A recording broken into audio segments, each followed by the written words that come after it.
और जंग के बीच यरूशलेम में बड़ा हमला। इस वक्त की एक और सबसे बड़ी खबर यरूशलेम सिटी के एंट्री पॉइंट पर हमले को लेकर खबर आ रही है, जहां बीच सड़क फायरिंग में 7 लोग घायल हो गए हैं। ये तस्वीरें जरा देखिए, क्योंकि अब किस तरीके से यरूशलेम सिटी के एंट्री पॉइंट पर हमले को अंजाम दिया गया, वो एक्सक्लूसिव तस्वीर TV9 भारतवर्ष आपको दिखा रहा है। और जंग के बीच यरूशलेम में जिस तरीके से बड़े हमलों को अंजाम दिया जा रहा है, मेरे सहयोगी विपिन हमें ज्वाइन कर रहे हैं। उनसे इस बारे में अपडेट लेने से पहले देखिए किस तरीके से बीच सड़क फायरिंग में ही 7 लोग घायल हुए। और जिस सड़क की ये तस्वीर आप देख रहे हैं, वहीं से इस वक्त मुझे ज्वाइन कर रहे हैं मेरे सहयोगी विपिन चौबे। विपिन, इस हमले को लेकर एक क्विक अपडेट आपसे जानना चाहेंगे, क्योंकि ये तो साफ हो चुका है कि यहां पर यरूशलेम सिटी में किस तरीके से हमले को अंजाम दिया गया है, लेकिन इन हमलों की मंशा, हमलों के पीछे आखिर है कौन?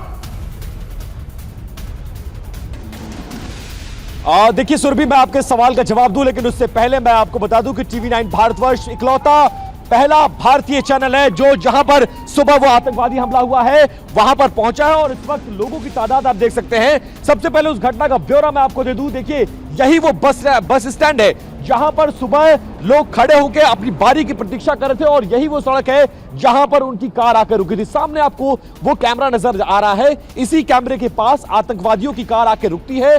एक आतंकवादी उस साइड से उतरता है, एक आतंकवादी इस साइड से उतरता है, और तड़तड़ाते हुए गोलियां इस बस स्टैंड पर खड़े हुए, जैसे ये लोग आपको अभी खड़े नजर आ रहे हैं, यहां पर खड़े हुए लोगों पर गोलियां बरसाना शुरू कर देता है। लेकिन इसी दौरान ये दूसरी तरफ यहां से एक कार आती है, उसमें एक सैनिक जो गाजा में जिसकी पोस्टिंग है, माफ करें, इजराइल के बॉर्डर एरिया में उसकी पोस्टिंग है, गाजा पट्टी के इलाके में, वो यहां पर बस के लिए आता है। वो ऑफ ड्यूटी सोल्जर रहता है, बिल्कुल इसी तरह की वर्दी पहना हुआ, और वो आता है जब वो देखता है कि सामने से गोलियां आम लोगों पर बरसाई जा रही हैं, और इसी तरह से यहां लोग भाग रहे हैं, दौड़ रहे हैं, भगदड़ लोगों में मच गई है। उसके बाद वो अपने बंदूक को निकालता है और दोनों आतंकवादियों पर तान देता है। लगातार दोनों तरफ गोलीबारी होती है, और इस पूरी गोलीबारी में दोनों आतंकवादी मौके पर मार दिए जाते हैं। लेकिन उस वक्त जो गोलीबारी होती है, यहां पर जो लोग आपको खड़े नजर आ रहे हैं, इसी तरह से लोगों पर गोलीबारी होती है, और उसमें 3 लोगों की मौके पर मौत हो जाती है, जबकि अभी भी 4 लोग अस्पताल में जिंदगी और मौत से संघर्ष कर रहे हैं। अब वापस लौटता हूं आपके सवाल पर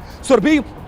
इस पूरे जो 2 लोग मारे गए हैं, जो 2 आतंकवादी मारे गए हैं, इससे पहले भी वो टेरर एक्टिविटीज में गिरफ्तार हो चुके हैं। 2010 और 2014 में इजराइल की जेलों में भी बंद हो चुके हैं, और जिन्हें मारा गया है अब उनके बारे में ये जानकारी आई है। मोटिव और इंटेंशन की अगर बात करें तो आप जानते हैं कि गाजा पट्टी में किस तरह का इजराइल फिलहाल आज की तारीख में ऑपरेशन चला रही है, और उस ऑपरेशन को लेकर ये आतंकवादी जो थे वो शुभ थे और अपना मैसेज पहुंचाना चाहते थे, इसीलिए इन्होंने इस तरह से आम लोगों पर ये गोलीबारी की है। फिलहाल दोनों की लाश को यहां से हटा दिया गया है, उस जगह उस जमीन को भी धुल दिया गया है जहां पर चारों तरफ खून पसरा हुआ था। फिलहाल IDF के कुछ जवान और पुलिस के कुछ जवानों की यहां पर तैनाती की गई है, और बताया यह जा रहा है कि उनके और कनेक्शंस की जांच की जा रही है, ताकि यह जाना जा सके। बिल्कुल विपिन, इसीलिए मेरा यह सवाल था कि आखिर कौन है ये लोग और क्या थी इनकी मंशा। लेकिन जिस बस स्टॉप से बस अड्डे को कैसे टारगेट किया गया है, जहां से आपने ये लाइव तस्वीरें दिखाई है, उसी को देखते हुए इस वक्त की एक और सबसे बड़ी खबर और अपडेट हमारे सहयोगी विपिन ने दिया कि हमलावरों ने बस अड्डे को तो टारगेट किया।